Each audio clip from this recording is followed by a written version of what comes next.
केज शहरापासून जवळच असलेल्या ढाकेफळ शिवारामध्ये हॉटेल दाजिबाची नुकतीच सुरुवात झालेली आहे।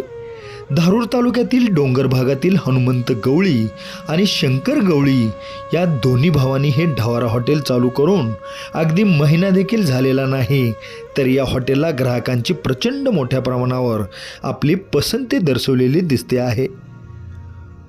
डोंगरातील बोकडाचे मटण, गावरान भाकरी, गावरान चिकन आणि चुलीवरचा स्वयंपाक तसेच घरगुती मसाले यामुळे जेवणाला वेगळी चव येत आहे। दिवसेंदिवस या हॉटेलचे ग्राहक वाढतच चाललेले आहेत।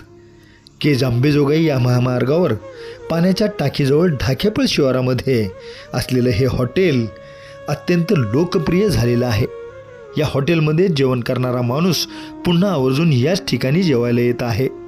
डोंगरातील बोकडाचे मटण, गावरान भाकरी आणि गावरान कोंबडीचे चिकन थाळी खाण्यासाठी ग्राहकांचा मिळत असलेला प्रचंड प्रतिसाद पाहून हनुमंत गवळी पाटील यांनी समाधान व्यक्त करून पुढील काळात देखील अशीच मेजवानी देऊन ग्राहकांची खुशी आपण कायम टिकवणार असल्याचे सांगतात।